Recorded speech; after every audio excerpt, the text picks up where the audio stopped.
ครับสวัสดีพ่อพี่น้องมุสกุลวันนี้พบกันอีกแล้วกับข้าพเจ้าซอปากเสะวันนี้พามากินข้าวรอบเด้กอาหารเฮาวันนี้ก็สิมีต้มมีสมฟักสู้แล้วก็สิ้นแดดเดียวนี่ข้าวเหนียวนำแน่หลังจากเฮ็ดเวียกเฮ็ดงานแล้ว กินข้าวรอบเด้กก็บ่เด้กปานใดดอกประมาณ7-8 โมง9 โมงมีลวกผักกาดนำถั่วต้มมีก็มีไข่นำแหน่หน่อยหนึงต้มมีก็มีไข่นำหน่วยหนึงบรรยากาศมื้อนี้ก็อยู่ผู้เดียวคือเก่าอีก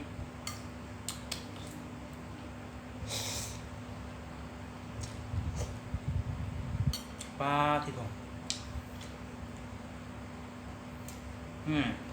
สมบักสู้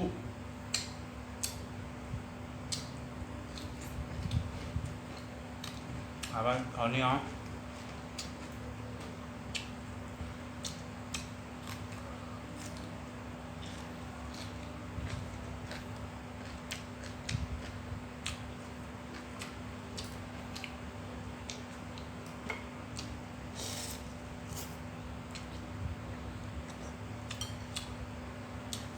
บรรยากาศมันเนี่ยอากาศทั้งนั้นกับวิวเย็นๆ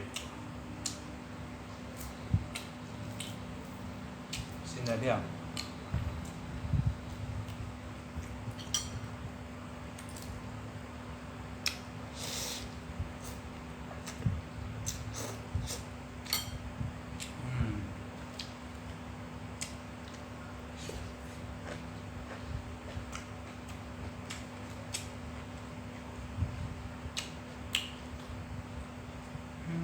ครับลวกผักกาด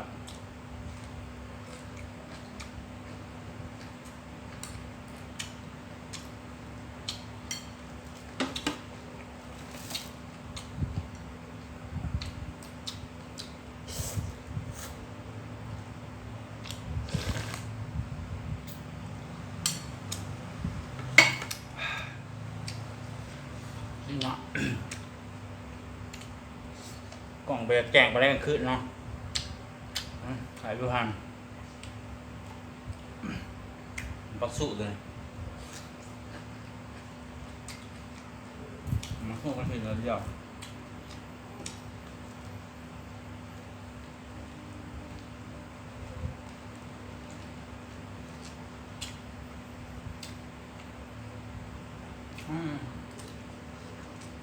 ทักกะ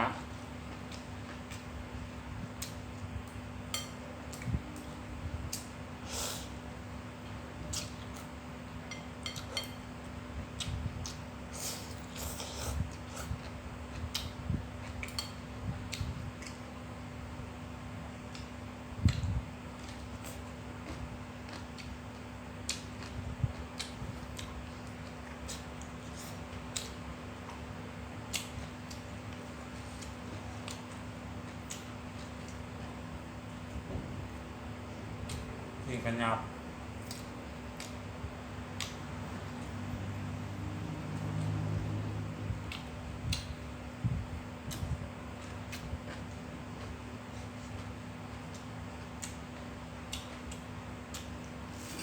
ลองเคาะกัน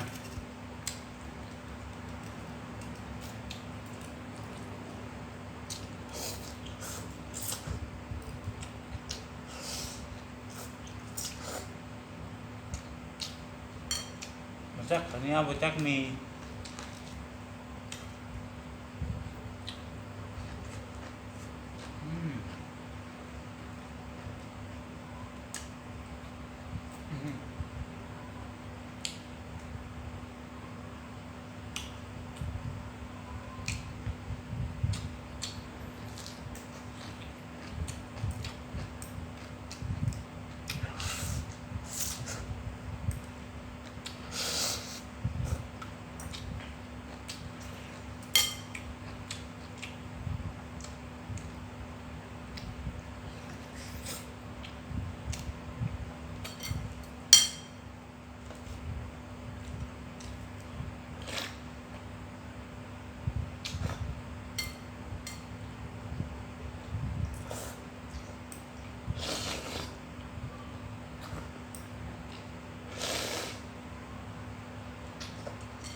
ยอด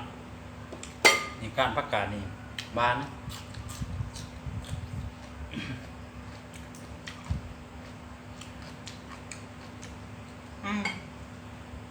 สมภาคเบิดอ่ะ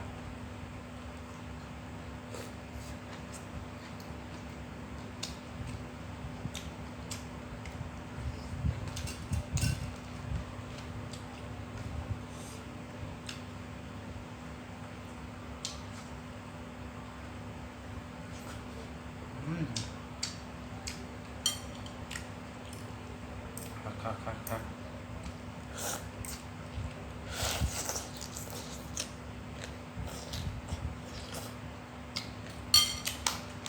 ถึงมีเขาสิเบิดเฮ็ดแบบนี้แล้วมันผู้ใดเคยเฮ็ดแนวไม่ทำต้มมีมเดือดแล้วก็ลงอีกที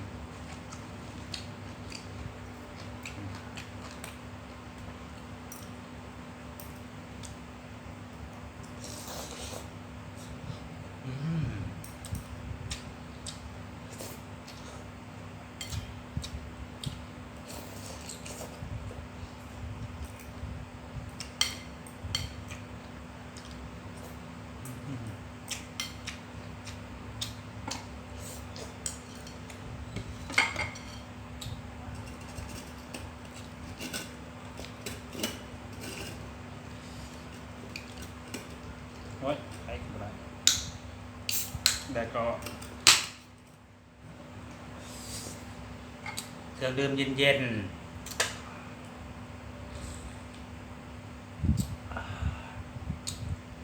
สุดยอด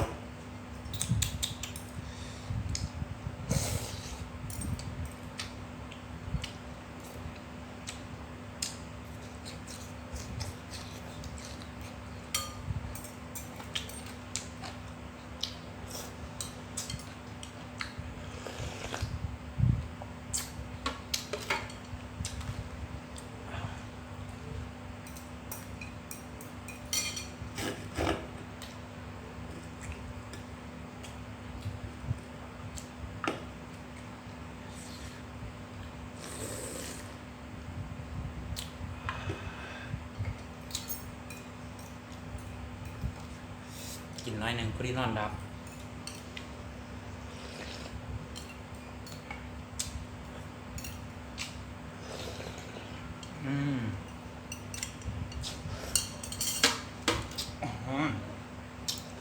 สุดยอดสุดยอด